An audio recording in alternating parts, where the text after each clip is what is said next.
Jaén ha permanecido leal a las fuerzas de la República. La disposición del coronel al mando de la Guardia Civil, Pablo Iglesias, que ha frenado a los falangistas y requetés locales, ha sido definitiva.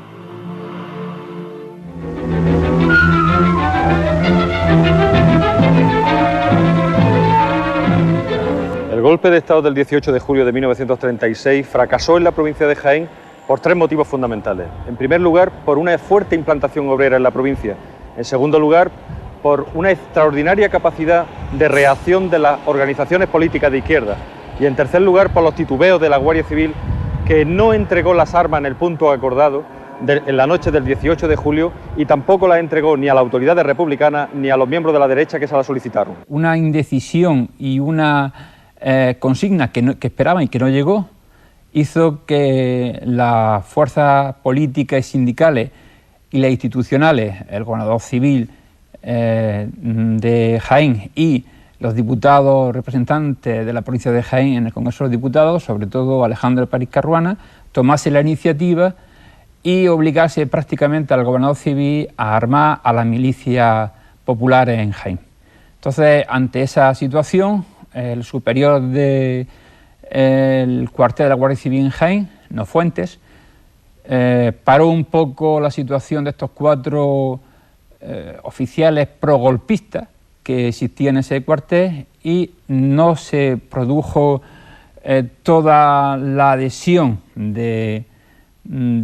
podríamos decir, de la Guardia Civil de la provincia de Jaén al movimiento golpista, al alzamiento nacional del 18 de julio del año 1936. En el mismo colegio se lió allí un jaleo, porque ya se tiraron a la calle también. Eso el mismo día que empezó el tinglado, como yo le digo, pero vaya un tinglado. No me escondo de decirlo, cogí la bandera republicana, que la tenía en nuestra escuela, sin ponerla todavía ni en el barco, y la trinqué yo.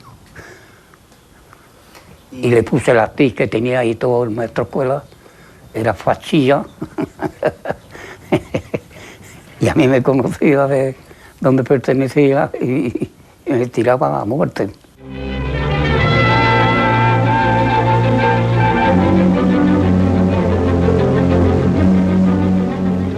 Estamos en el convento de la Merced de Jaén, donde a solo 48 horas del golpe de Estado se produjo el primer hecho violento en Jaén capital.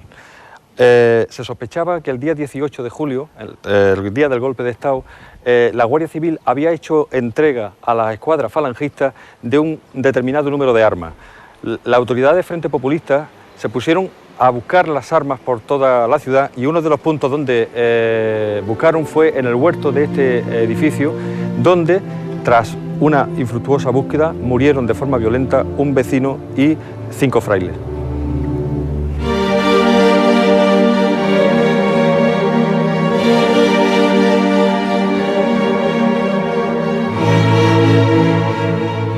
Estamos en el interior de la Catedral de Jaén, un magnífico templo que se encuentra en la capital y que cuando empezó la Guerra Civil, el 18 de julio de 1936, a los pocos días fue incautada por el Frente Popular y convertida en cárcel.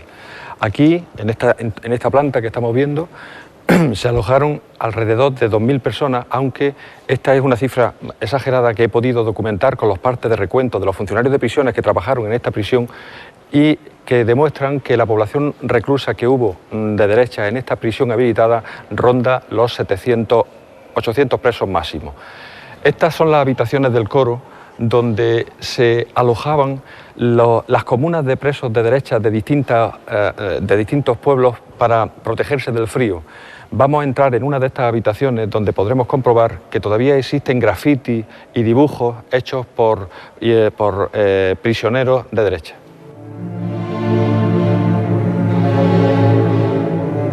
Estamos ante uno de los muchos grafitis o inscripciones que los presos de derecha hicieron en la Catedral de Jaén. Estamos en una dependencia donde se reunían los vecinos de Villanueva de la Reina. Aquí tenemos, por ejemplo, dice, en la habitación de la izquierda, que es una habitación que vamos a ver ahora, estuvieron prisioneros los señores de Villanueva de la Reina durante la Revolución de 1936. Esta viene una relación de nombres firmada el 3 de agosto de 1936.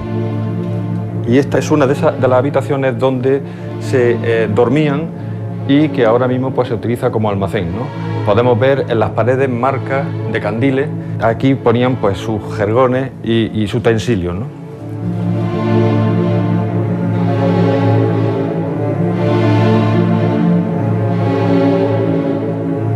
Y hay una ventana allí donde hay una escalera donde se visten los curas arriba. Hay una escalera que está una exposición de toda la clase de trajes de los curas. Y por esa ventana de noche veían los vecinos que con una guitilla las tiraban por la ventana y se comunicaban.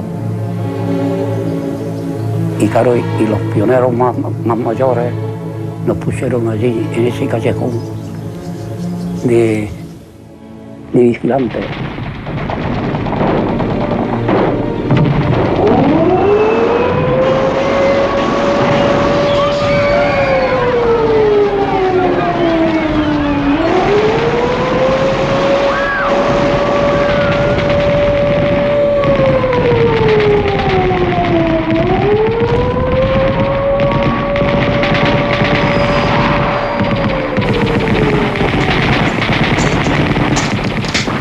Todo el mundo sabe el famoso bombardeo de Guernica, pero hubo unos días antes un bombardeo tan cruel como el de Guernica, con casi tantas víctimas como el de Guernica, que lo hubo en Jaén, que fue simplemente el típico bombardeo terrorista de una ciudad que no tiene valor militar ninguno. Este órgano, cuando se produjo el bombardeo sobre la ciudad de Jaén el 1 de abril del 37, la picaresca jiennense recurrió a desmontarlo y a utilizar sus tubos, a brillantarlo y colocarlo en las torres del castillo de Santa Catalina, simulando baterías antiaéreas. Parece ser que surtió el efecto deseado, porque después desde entonces no volvió a ser bombardeada Jaén, al menos se evitó pasar por el castillo de Santa Catalina. Y el día de bombardeo subíamos de allí de trabajar y todos los albañiles y los que no eran, ya había albañiles. Esos son nuestros, Cuando lleguemos ahí al paso y ves que había antes pasado el tren, que lo han quitado, ¿sabes? Que pasa nomás que el de Madrid, pues ahí empezaron a tirar bombas, pero hizo un desastre, tío. Aquello fue tremendo. Entraron por ahí de por Granada. Vinieron 3, 6, 9 bombarderos de esos, pues eran muy negros. De los que mandaba Italia. Éramos vecinos allí y tenían la calor de mi tío que era de derecha, hablo las cosas como son, y una persona que de aquí salió, pues murió en lo alto del Camillo Alto, cosa que se la tuvieron que traer para atrás al cortijo, el hijo al hombro, hasta esa, y la tuvimos encornado 5 o 6 días en un colchón, que no podíamos enterrarla afuera porque los comían las balas. Y eso era un molino. Y en el molino, pues había tinaja. La mujer ya llevaba 3 o 4 días en el colchón tiesa. La metimos en la tinaja, se quedaba tiesa y salía la cabeza por la otra tinaja. Y donde más bombas cayeron fue en una cola que había de personas para coger carbón, que hasta las trenzas de una muchacha joven estaban en los hierros de la baranda del edificio. Fue un desastre aquello.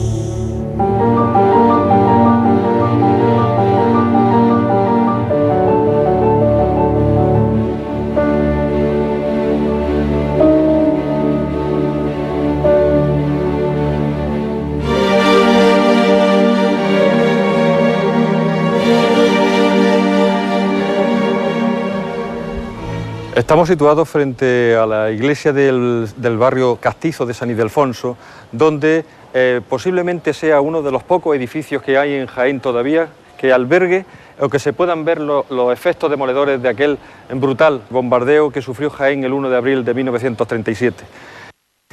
Cruzaron así por medio Jaén, por detrás de la catedral más abajo, por San Ildefonso, que es la otra catedral que hay más abajo, está la Virgen de la Capilla y eso. Bueno, se liaron, eso. ¿Qué te voy a decir? Porque eso fue no que entrar y tirar bombas. Pum, pum, pum, pum, pum, pum. En aquella ocasión, a las 5:22 de la tarde de ese día, 5 trimotores Junker de la Legión Cóndor del ejército nazi dejaron caer sobre la ciudad de Jaén su pesada carga mortal, acabando con la vida de nada menos que 158 personas, 70% de ellos mujeres y niños.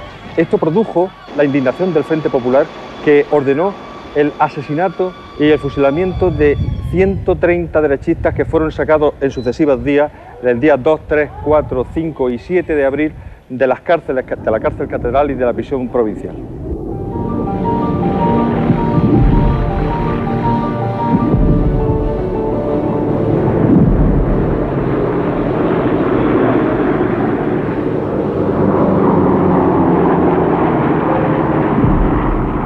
A raíz del violentísimo ataque aéreo sobre la población de Jaén, el 1 de abril del 37, que hubo tantísimos muertos, las autoridades republicanas se lanzaron de una manera frenética a la construcción muy rápida de diversos refugios antiaéreos en la capital.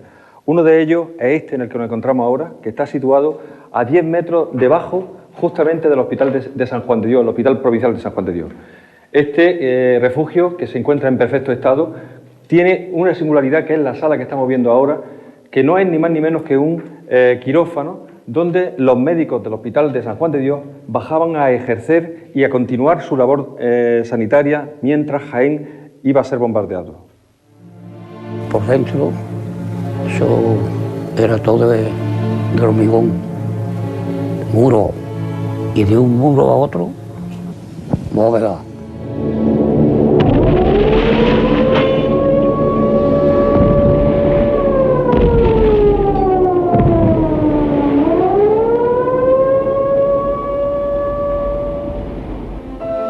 Durante los años que duró la Guerra Civil, el gremio de médicos y sanitarios, tales como enfermeras o practicantes, fue uno de los más valorados. Haciendo honor a su código deontológico, este colectivo no dejó de prestar su asistencia a ningún herido, viniera del bando que viniera. Algunos de estos profesionales murieron justamente por esta dedicación indiscriminada a ricos y pobres, nacionales o republicanos. La actuación de los médicos fue, como colectivo, fue absolutamente abnegada, porque tuvieron que enfrentarse primero con el tipo de heridas que causa una guerra y también el tipo de enfermedades que una guerra como esta trae consigo, desnutrición, tuberculosis, etcétera, ¿no?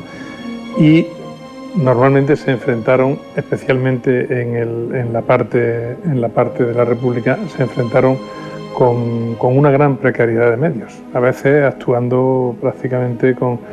Hubo un estudiante de medicina que actuó como médico en el santuario de la Virgen de la Cabeza, era un paisano mío de Arjona, que era simplemente estudiante, pero bueno, era el más idóneo para atender y hacía incluso operaciones de quirófano y lo único que tenía era alicate y 4 herramientas así de ese tipo, ¿no? Hemos trabajado de sol a sol para sacar adelante nuestra tierra y ahora nos llaman señoritos y caciques. Y encima quieren que les regalemos lo que tanto sudor nos ha costado. Rafalo, esas tierras son nuestras por derecho. Es que no te enteras de nada. Azaña habla de una reforma que equilibra a las personas, no de regalar nada. La mayoría de nuestros vecinos son campesinos sin tierra, que son explotados por los terratenientes para seguir manteniendo sus lujos. ¿Sí? Sí. Pues te recuerdo que tú también te has beneficiado de las tierras que madre heredó del abuelo. Y también empleas a campesinos del pueblo. Pero siempre los trato con respeto, igual que tú. Parece mentira que digas esas cosas. No consiento que os habléis así. Todo el dinero que ha entrado en nuestra casa ha sido dinero honrado. La reforma agraria pretendía la expropiación de los latifundios improductivos y en manos de la nobleza con objeto de ser parcelados entre campesinos sin tierras que pasarían a la condición de propietarios o bien de colonos. La reforma agraria indudablemente tenía unos objetivos bien intencionados, pero partía de una concesión que no se ajustaba a la realidad, en cuanto que identificaba el paro con la estructura de la propiedad de la tierra. Tal como estaba concebida esa reforma agraria, realmente no podía ser la solución a los problemas de la agricultura andaluza y en general de la economía española. Los datos sobre Granada no son claros. El general Campins no parece tomar partido y no se sabe a ciencia cierta si permanece fiel a la República o se va a unir a los sublevados.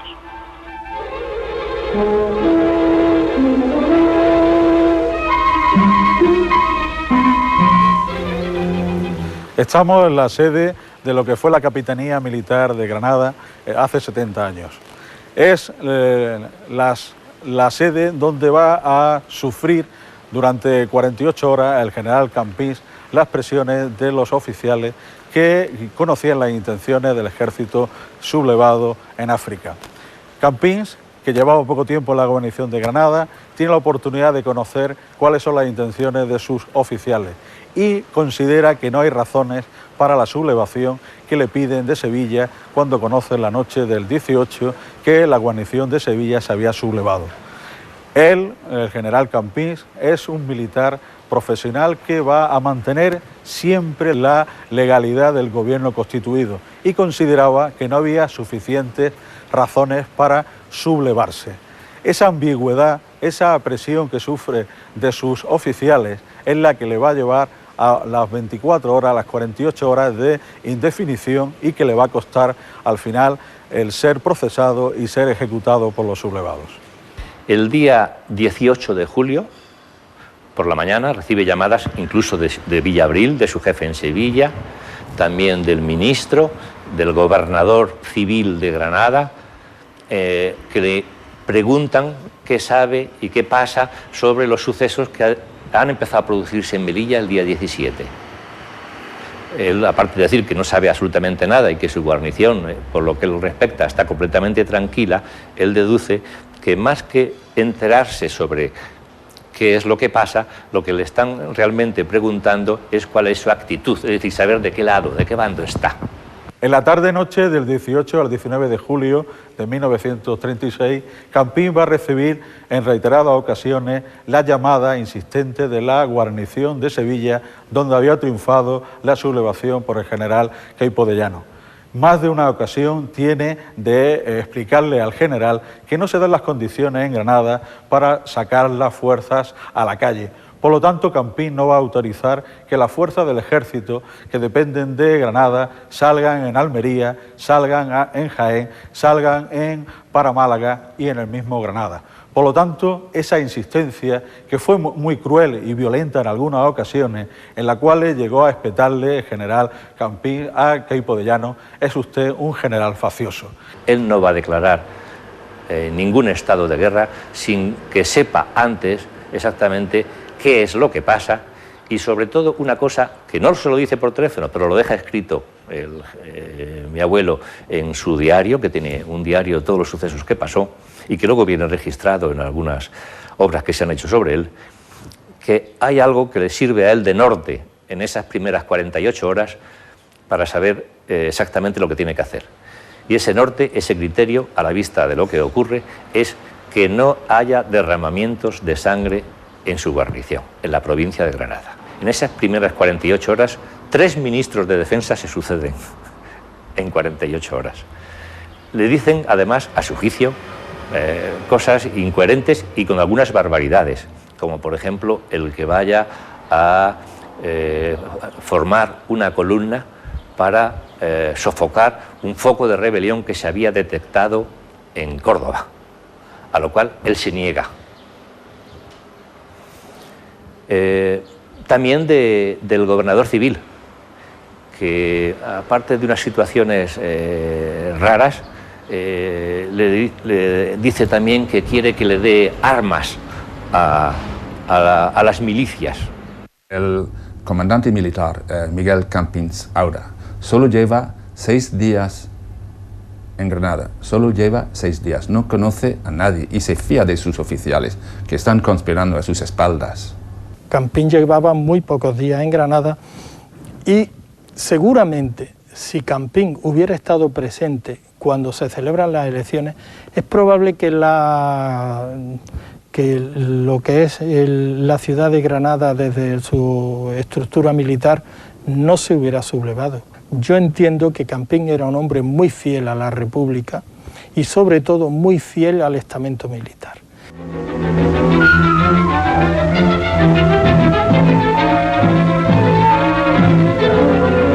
Al ser informado Campins de lo que ocurría en el cuartel de artillería, acude a estas dependencias. Allí se encuentra con que las baterías están formadas. Pese a ello, sigue intentando persuadir a los jefes y oficiales para que frenen la sublevación, a lo que recibe el rechazo de estos que lo acusan de traidor. El general Campins, desautorizado, es trasladado al gobierno militar y allí es obligado a firmar el bando de declaración de guerra redactado por los sublevados. Sobre las 6 de la tarde, las Fuerzas Armadas marchaban hacia sus objetivos mientras se leía el bando. El mismo día 20 se llevó a cabo la fulminante destitución del general Campins. Granada ya está en manos de los golpistas. El drama de Campins es venir a un acuartelamiento donde sus jefes ya le habían traicionado. El bando de guerra que él firmará en la tarde del 20 era un bando de guerra que le habían propuesto los conspiradores. Él no era un conspirador y él estaba por la legalidad republicana. Él cuando viene se encuentra la formación para la guerra, es decir, las baterías en su sitio, los hombres con sus armas cargadas y uniformadas. Él había quedado desautorizado. Todo esto había fomentado ya en Quevedo de Llano esa animadversión hacia Campins, que primero se debía de un prestigio que tenía el general Campins contrario precisamente al suyo. Además era amigo o conocido de Franco y por tanto también era un tema que a Queipo no le agradaba mucho, cuando encima llega este aviador diciéndole todas esas a veces barbaridades, a veces no, pero todas estas acusaciones sobre el general Campins. Él monta en cólera e inmediatamente, sin mediar la más mínima investigación, en la emisión radiofónica del día 21, me parece que fue a las 3 de la tarde, por la radio, destituye a mi abuelo, lo destituye al comandante militar de Granada, lo difama y además dice que no volverá a utilizar nunca el uniforme. Franco no se atreve a contradecir a Queipo en Sevilla y el día 16 de madrugada se ejecuta la sentencia y es fusilado al lado de la iglesia de la Macarena en Sevilla. Campins tal vez fue un ingenuo. ¿Cómo juzgar su comportamiento? Él cree en los oficiales porque le dicen que están con la República y le traicionan. Y cuando ve a la guarnición formada, pues dicen las fuentes que tenemos que no se lo creyó al principio, pero luego se dio cuenta de su error. Y hubo un conato de resistencia, pero en cuanto entraron una unidad y dispararon 4 cañonazos, pues ya no quedó nadie que hiciera nada en absoluto. No hubo una resistencia, si hubiera habido una resistencia, entonces las cosas hubieran sido de otra manera. José Valdés Guzmán, que será el gobernador rebelde de Granada, un hombre que no era granadino, era de Logroño, llevaba 5 años en Granada, era comandante y comisario de guerra, tenía 45 años cuando empezó la guerra. Un hombre cruel, un hombre, yo creo que enfermo del estómago, no sé si era cáncer o si tenía tuberculosis, pero era un hombre enfermo y resentido, que odiaba a los republicanos. Y él conocía a todo el mundo en Granada, a todo el mundo, y él, claro, cuando empieza, pues él es quien coge las riendas. Realmente es el personaje clave en aquellos momentos. En Granada el golpe militar triunfó enseguida y es un buen ejemplo de la crueldad de la represión, porque la violencia no sirvió para vencer una batalla, después fue utilizada como castigo como arma de terror. Aquí hubo una represión tremenda, con más de 5.000 personas ejecutadas, con lo más importante de la ciudad. Se ejecutó al rector, al alcalde, aparte de la cúpula militar, a muchos intelectuales de la universidad, cuando ya la ciudad había caído con muy pequeños focos de resistencia, sobre todo en el Albaicín, por la valentía popular de gente que sin arma ninguna quiso defender la República y se enfrentó a toda una maquinaria militar muy superior a los medios que ellos tenían para los focos de resistencia.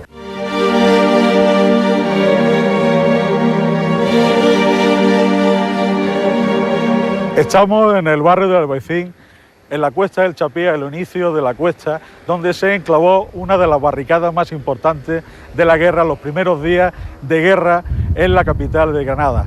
Fue famosa la barricada del día 20, 21, 22, hasta que el día 23, a fuerza de cañonazo, se pudo conseguir controlar el barrio del Albaicín, un barrio obrero que fue el que resistió de una forma heroica a las fuerzas militares y a las fuerzas de orden público que salieron la tarde del 20 de julio a la calle.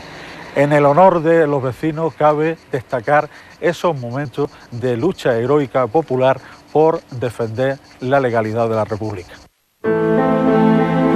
Los golpistas tuvieron la precaución de vigilar las principales vías de acceso a las capitales, evitando así la posible llegada de fuerzas fieles a la República. Las carreteras quedaron en manos de los sublevados. En sus manos también estaban los principales medios de transporte por carretera, coches y camiones. Los propietarios de estos vehículos eran normalmente personas pudientes que en su mayoría prestaron su ayuda a los golpistas. Aquellos que no lo hicieron se encontraron con que sus vehículos eran confiscados. Tal fue el caso de Sevilla, donde se confiscaron todas las motos. Quien se quería ir de Granada tenía que hacerlo por un medio de transporte y sorteando una serie de vigilancias. El medio de transporte, si es público, está cortado. Y si es privado, ¿quién tiene en aquella fecha un vehículo para poder escaparse? Pues hay que tomar partido, o de un lado o de otro. Lo que están haciendo estos es de cobardes. No saben a qué carta quedar, y eso puede costar muy caro a los que vamos de paisano. Allí la derecha tiene mucha fuerza. Todavía recuerdo lo que me contó Malcolm. ¿Y qué te dijo el inglés? Pues que en las últimas elecciones intentaron manipular los resultados para conseguir la victoria. Nuestro amigo escribió una crónica sobre aquello. Andalucía, 16 de febrero de 1936. Malcolm Ruby, enviado especial a Andalucía. El Frente Popular se alza con la victoria en España.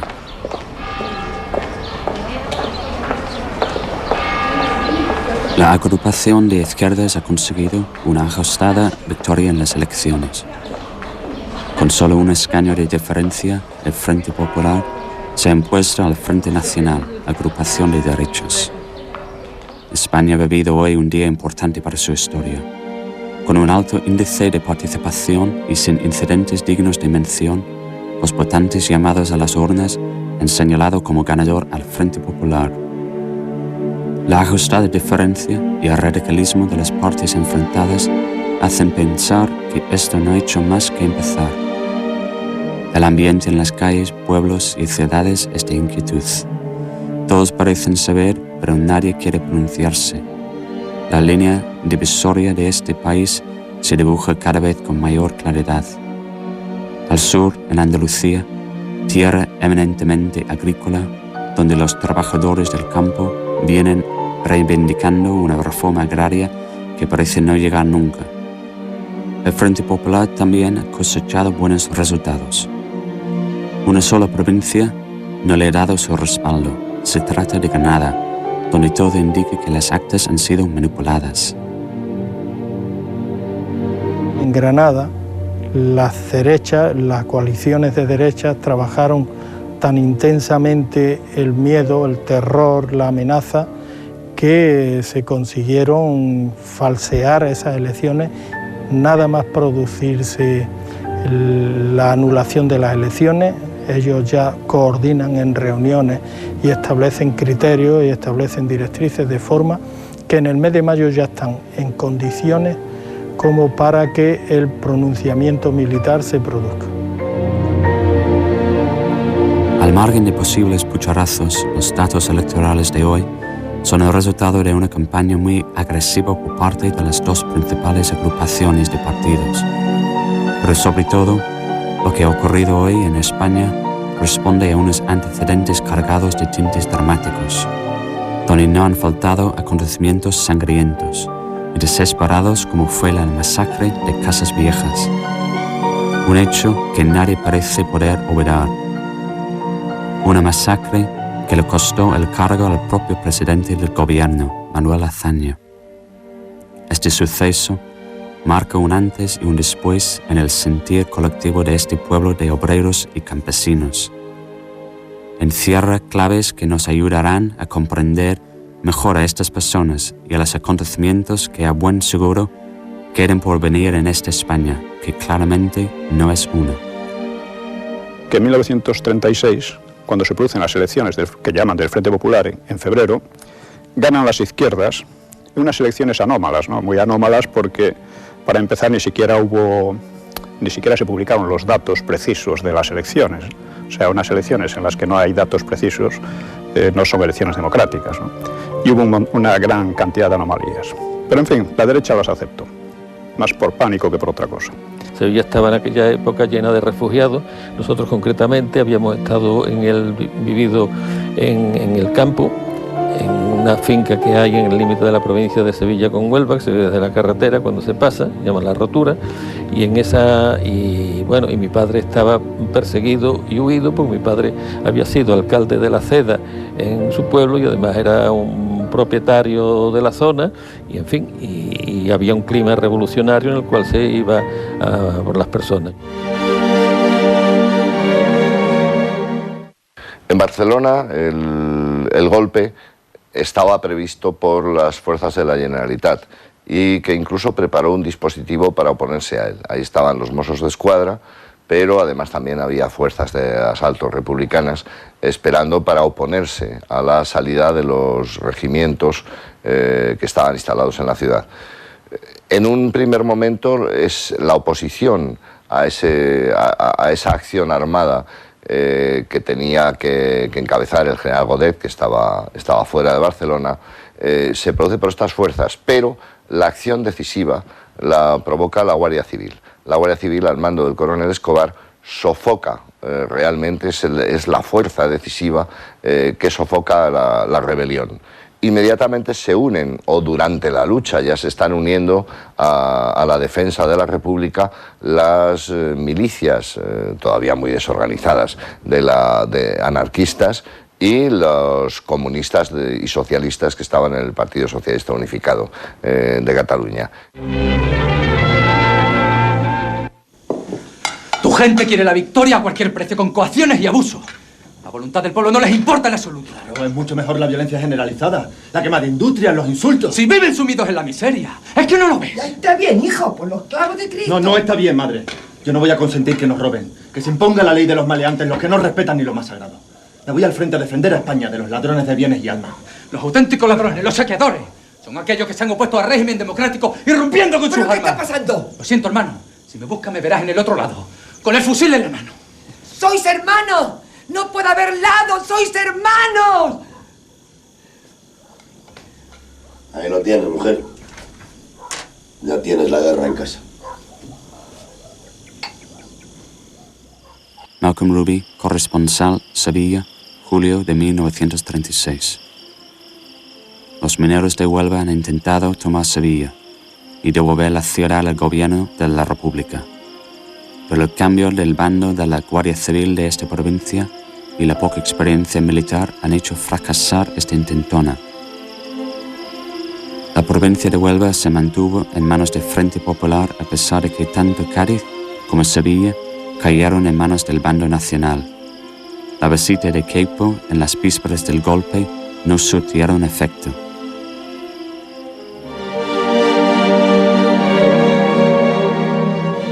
El día 18 de julio, cuando se sabe ya que está en marcha el golpe desde el día antes, ¿no? Se sabía ya en toda España, ¿no?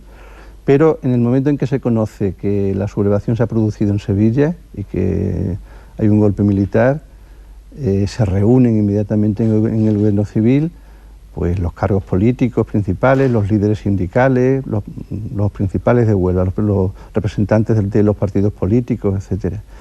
Y desde ese mismo momento se produce un movimiento que a la par existe también en Madrid, y es la orden del general Poza de organizar una columna mixta formada por mineros y por guardias civiles y por carabineros que vaya a Sevilla a sofocar el golpe. Los primeros esfuerzos republicanos, conscientes de que la clave de la situación estaba en Sevilla, se dirigieron a la creación de una columna que dificultara las maniobras de Queipo, mientras llegaban fuerzas de Madrid. La columna minera se forma después de una reunión que se celebra en el Gobierno Civil de Huelva, en donde interviene fundamentalmente el gobernador Jiménez Castellano, y en la que van a participar también los mandos militares de la ciudad. En este caso era el teniente coronel Ors de la Guardia Civil, el teniente coronel de Carabineros y el capitán que mandaba las fuerzas de asalto. Jiménez Castellanos, una vez conociendo el control de las fuerzas de orden público y de la compañía de infantería que había allí en Huelva, recibe órdenes del general Pozas, que es el director general de la Guardia Civil en Madrid, para el apoyo a las fuerzas resistentes que se están montando fundamentalmente en los barrios periféricos de Sevilla. Esta fuerza sale inmediatamente desde Huelva y van reclutando nuevos miembros de la Guardia Civil por los diferentes pueblos de la carretera que une Huelva con Sevilla. Al llegar a Sevilla, se internan por Triana, donde las fuerzas milicianas, los resistentes al golpe, les dejan pasar creyendo que vienen en apoyo suyo. Atraviesan el puente de Triana e inmediatamente se incorporan a la división, por tanto a Queipo de Llano, a las fuerzas de Queipo de Llano. Desde la cuenca minera se formó el grueso de una columna de civiles, mineros, que eran principalmente de Río Tinto, Nerva y Calañas. Pero eligieron el camino más largo, por Valverde del Camino y La Palma del Condado, donde habían quedado con los guardias del asalto y civiles que más tarde los traicionarían. Por orden del gobierno civil, fueron requisados a la compañía minera 5 automóviles, 14 camiones y 250 kilos de dinamita. El número de milicianos podría rondar las 300 personas, aunque en su recorrido se les sumaron gente de Valverde del Camino, Huelva, San Juan del Puerto o Palma del Condado.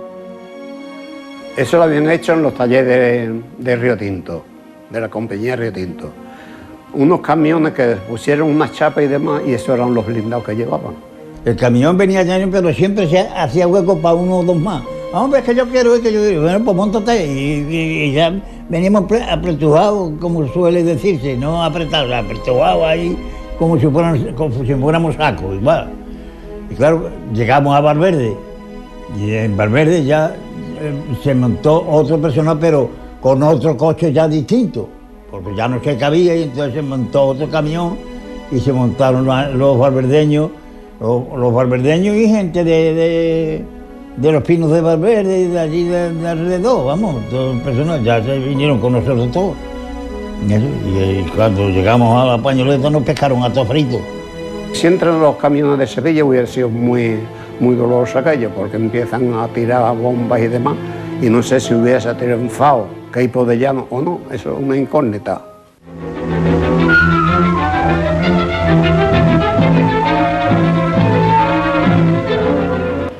Camino de Sevilla, a la salida de Castilleja de la Cuesta, la columna minera, aquella mañana del 19 de julio, hizo una parada junto a la ermita de la Virgen de Guía para desayunar en la venta vecina. Mientras tanto, el diputado republicano federal por Huelva, Luis Cordero Bell, se adelantó en un coche hacia la Cuesta del Caracol para otear con unos anteojos la ciudad. Al pie de la Cuesta del Caracol los esperaba el comandante Gregorio Haro Lumbreras con sus guardias civiles armados de ametralladoras. No estaban allí, como habían prometido, para entrar en Sevilla contra los sublevados, sino precisamente por orden de estos para destruir la columna minera. Aquí, a la entrada de Sevilla, en el barrio de La Pañoleta, esperaban a la columna minera los guardias civiles al mando del comandante Haro Lumbreras, armados de ametralladoras. Creían los mineros que era para entrar con ellos en Sevilla contra los sublevados. En realidad, el comandante Haro estaba aquí por orden del Estado Mayor para destruir la columna minera, como así lo hizo, ametrallando los camiones, en parte cargados de dinamita, que explotaron, saltaron por los aires y quedaron los cuerpos de 23 mineros tendidos por estos campos, algunos hechos jirones colgando de los cables de la electricidad. 70 mineros fueron hechos prisioneros, sometidos a consejo de guerra y condenados a muerte. 69 de ellos ejecutados en distintos puntos de Sevilla y uno se salvó porque era menor de edad. El que nos engañó fue el comandante Haro, que era el comandante de la Guardia Civil de Huelva.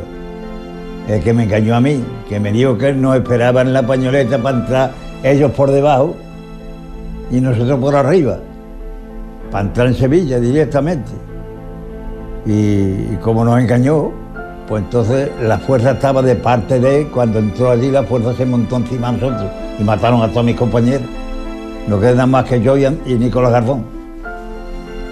Fueron los que nos escapamos.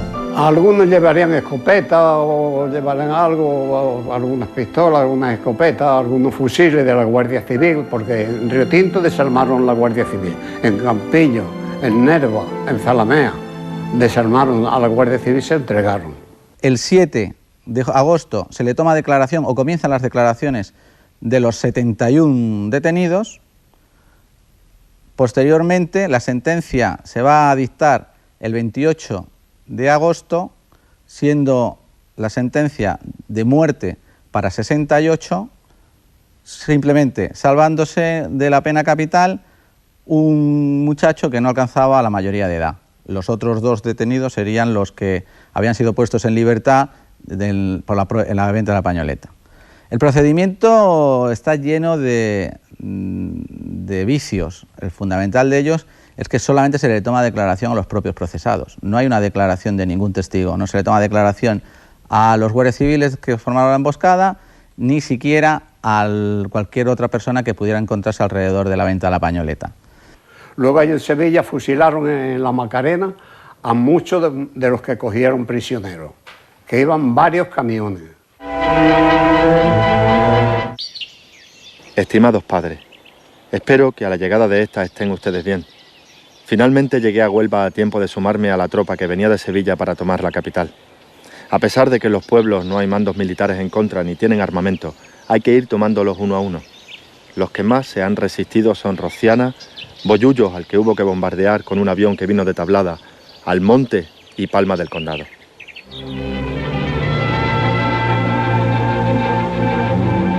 En la mayoría de los pueblos lo que hay es una respuesta contraria al golpe, ¿no? Entonces había que ocupar poco a poco todo, ¿no? Y entonces desde el mismo día, desde el momento en que se controla Sevilla, a partir del 23 o 24 de julio, se empiezan a organizar pequeñas columnas, que son las que se van a encargar de ir a los pueblos, de tomar las capitales de provincia que quedan, ¿no? Entonces se utilizan ya los moros y legionarios que desde el día 19 de julio estaban llegando. La columna importante es la que sale en dirección a Huelva el día 29 de julio. Y esa columna es prácticamente fuerzas de la Legión, las que ocupan Huelva, que son las mismas que luego van a intervenir en Badajoz. Entonces, bueno, entran en la ciudad, la ciudad la bombardean previamente, gente de Tablada, igual que habían estado bombardeando los pueblos de la ruta por donde iba a pasar la columna. Son bombardeos de los que no se tiene noticia nunca, porque nunca se dicen, pero hubo una serie de bombardeos, tanto en la zona minera, también bombardearon, como en todos los pueblos de la ruta, los que son todo lo que es Manzanilla, Villalba del Alcor, en toda esa zona hacen varios bombardeos y muere gente, porque los bombardeos son sobre los pueblos, ¿no? Y esa columna es la que entra en Huelva, no encuentra prácticamente oposición ninguna. Dicen los compañeros que las autoridades civiles de la República han huido en un vapor llamado Vázquez López hacia Casablanca. Yo estoy bien, con mucha ilusión por participar en esta sagrada cruzada que tiene que salvar a la patria del yugo del desgobierno que nos ha llevado a esta situación. Siento haberme marchado así. Padre, sé que no me entiende, que usted tiene otras ideas, pero debe entender que España necesitaba mi concurso. Madre, sé que está conmigo. Llevo el crucifijo del abuelo que me dio antes de partir y rezo para verla de nuevo muy pronto. Sé que Rafalo se ha ido con los rojos. Él verá. No entiendo qué pretende demostrar con su actitud libertina y defensora de lo peor. Espero que su actitud no me cause problemas aquí. Yo de momento no he dicho nada a mis superiores. Me da vergüenza tener un hermano rojo. Espero que todo esto no dure mucho y se restaure la normalidad lo más pronto posible. Les quiere siempre su hijo Dionisio. El golpe militar del 18 de julio del 36 es, como su propio calificativo dice, es militar. Es decir, aunque existen elementos civiles de las derechas, Falange, Requetés y partidos afines, es un movimiento dirigido por militares y cuyos principales elementos de actuación y de toma de decisiones y de poder son militares, que son los que tienen las armas precisamente en sus manos para poder imponerse por la fuerza de las mismas.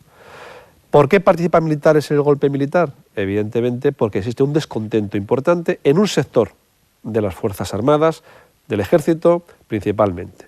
La Armada también, y el Ejército del Aire todavía en aquel momento no existía como tal. ¿Por qué los militares son favorables y conspiran? Pues por una serie de razones múltiples. Primero, había habido una serie de reformas hechas por Manuel Azaña del Ejército, donde la prensa derechista había hecho Azaña titular al Ejército. Bien, realmente Azaña no es que titular al Ejército, pero sí es cierto que acometió una serie de reformas, algunas de ellas que luego se han visto que han sido poco objetivas, y aquello provocó una serie de descontento importante en determinados sectores militares. Luego también había un sector dentro del Ejército muy importante, que era el sector llamado africanista. Hubo una revisión, por orden entonces de Azaña, de los ascensos por méritos de guerra. Aquello afectó a muchísimos militares que durante las campañas de Marruecos habían ido consiguiendo ascensos y condecoraciones precisamente por sus acciones efectuadas en los territorios del protectorado de España en Marruecos. Ascensos de ese tipo fueron muchos de ellos anulados, otros fueron revisados. Ello evidentemente originó un descontento bastante grande en ese sector, sobre todo de militares. Es el deterioro progresivo de la convivencia precisamente entre españoles. Se pretende aplicar una república por y para republicanos sin olvidar, o mejor dicho, olvidando el espectro de otros señores que pueden pensar de distintas maneras y formas. Con el estallido de la guerra, el ejército hizo uso de todos sus efectivos humanos. Se movilizaron al menos 5 quintas, hombres que ya habían cumplido el servicio militar y otros, a los que aún no les tocaba por edad, fueron llamados a filas. Niños de 17 y 18 años integraban las tropas. Es lo que se llamó la Quinta del Biberón.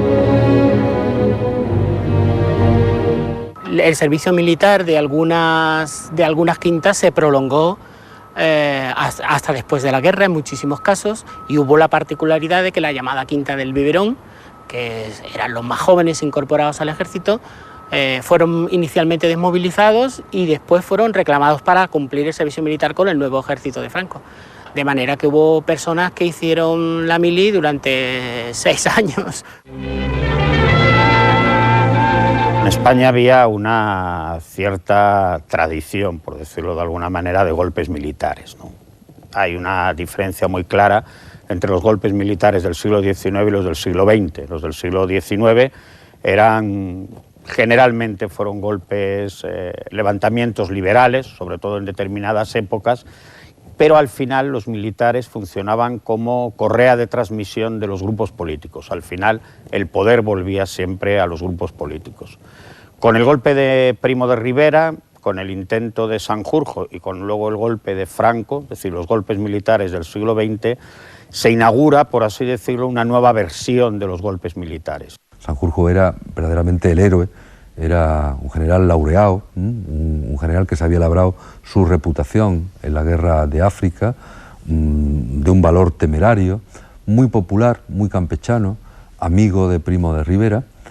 Y cuando el 10 de agosto del 32 decide levantarse, pues lo sorprendente es que en una ciudad que ya a la altura de agosto del 32 había ganado su apelativo de Sevilla la Roja, pues la verdad es que va a hacerse con el control de la ciudad durante bastantes horas sin disparar un tiro y sin que existan tampoco una oposición que lo obligue a Sanjurjo a dar marcha atrás.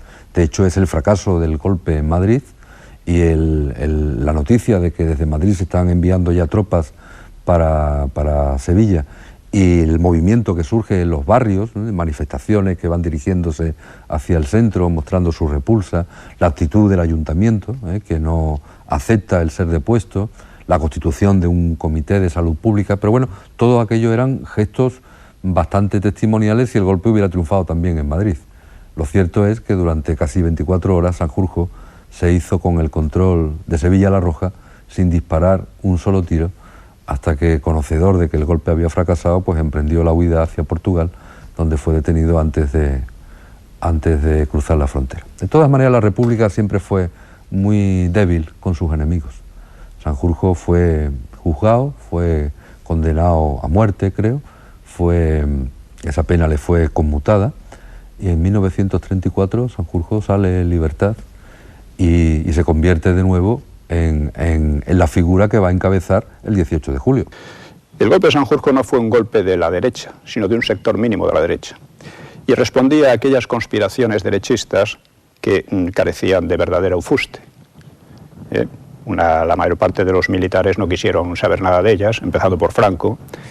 Y claro, resultó en lo que resultó, ¿no? Fue un golpe con 10 muertos, casi todos de los propios golpistas de Sanjurjo, que por cierto había contribuido de manera muy importante a traer la República. Bien, entonces la insurrección del 34 es completamente distinta. No es de un sector marginal de la izquierda, como habían sido las insurrecciones anarquistas hasta entonces. Es de prácticamente la izquierda en su conjunto. La llamada Revolución de Octubre del 34 tiene lugar ante el anuncio de la incorporación de 3 ministros de la CEDA en el gobierno de Lerroux. Mientras que lo de Asturias duró unos cuantos días. Durante esos días intervino el ejército al mando del general López Ochoa y el coronel Yagüe. Franco asesoró al ministro de Defensa en Madrid, y el balance de la Revolución de Octubre, que se pacificó por la fuerza, que se acabó con ese levantamiento obrero por la fuerza. Sin embargo, el balance fue de un elevado número de víctimas y un elevado número de detenidos, muchos de ellos con condenas a muertes. Socialistas de la importancia de Ramón González Peña fue detenido y condenado a muerte, Largo Caballero fue detenido, Indalecio Prieto huye a Francia. Dentro del PSOE había una tendencia legalista y pacífica, que estaba representada por Besteiro, y había una tendencia, al contrario, revolucionaria, que era la de Largo Caballero, y esta tendencia se impuso con el apoyo de Prieto.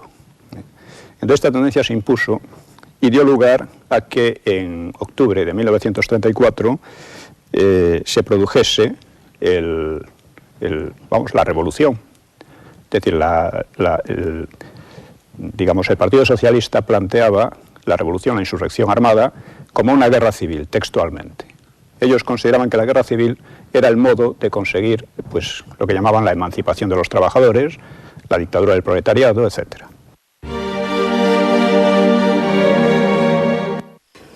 A mí esto me recuerda a lo de Asturias.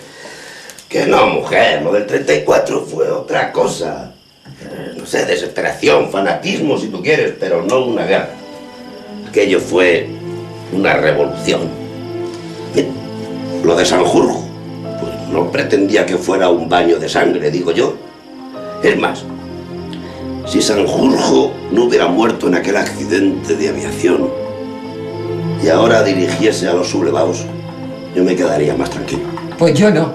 Sanjurjo era un viva la Virgen, que siempre estaba de francachela con toreros y cupletistas. Tal y como están las cosas hoy día, esta vez no va a ser como las otras. Dios mío, ¿qué puede pasar ahora? Yo solo quiero que vuelvan mis hijos. Mucho me temo que va a haber que esperar. Esto no parece que vaya a ser cosa de un par de días.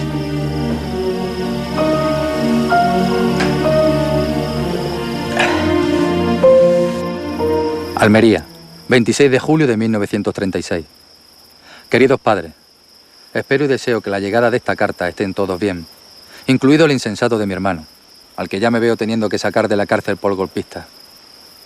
Finalmente he llegado a Almería, un poco después de la recuperación de la ciudad por parte de las tropas leales al gobierno del Frente Popular. Me encuentro bien de salud y de ánimo.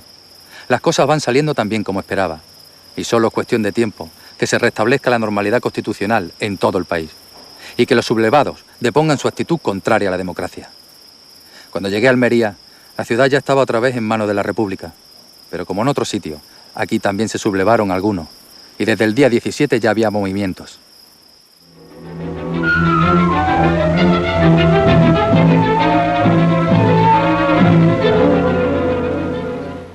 Nos encontramos en la sede del acuartelamiento La Misericordia, sede de lo que fue el batallón de ametralladoras número 2 de Almería, la unidad militar de mayor entidad de la provincia, y que en la noche del 21 de julio del 36 se sublevó contra el orden constituido en España.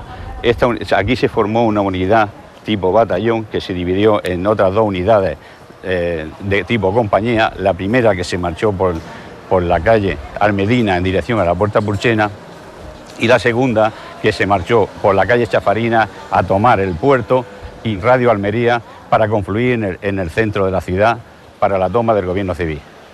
En una situación tibia, intermedia, indecisa, estaba el jefe de la guarnición, el teniente coronel Huerta Topete, que precisamente por esa indecisión pues, también contribuyó a que la sublevación se iniciara más tarde.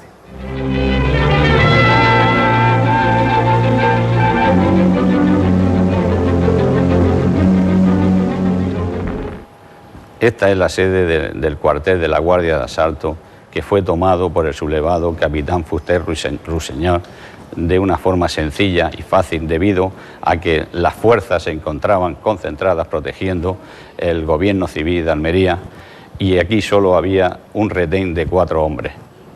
Estalló un movimiento. Estalló un movimiento, y cuando oímos aquel tiroteo, aquellas explosiones, pues la verdad es que nos pilló de improviso. Nosotros no estábamos preparados para eso, porque mi padre es un hombre muy ignorante. Él ha vivido nada más que de su ganado, él no ha entendido nada de política ni nada de nada. La prueba que estuvo en la guerra, se lo llevaron y él volvió sano y salvo. Pues de momento, a las pocas horas, el cortijo se llenó de gente, huyendo de aquellos tiroteos y aquellas explosiones. Mi abuelo salió a la calle, como era por la mañana, y recibió un tiro, el padre de mi madre, mi abuelo materno, recibió un tiro en la ingle el mismo 18 de julio, murió. Y yo recuerdo, lo que sí no se me baja de la mente es los de la CNT y los de la FAI, que iban con un mono azul, unos correajes, una cartuchera con 2, 3 cartucheras, y casi todos llevaban una escopeta y un pistolón que era así de largo. Eso sí los veía yo por las calles, los veía yo, eso estaban permanentes. Aunque los controles había militares y había también de esa gente. La noche del 18, toda la parte de la Puerta de Purchena estaban tiroteándose los obreros con la Guardia Civil y todo eso, hasta las 12 del mediodía duró toda esa revuelta. Y entonces a las 12 del mediodía los obreros, los republicanos, ganaron esa partida, digamos, y detuvieron a la Guardia Civil.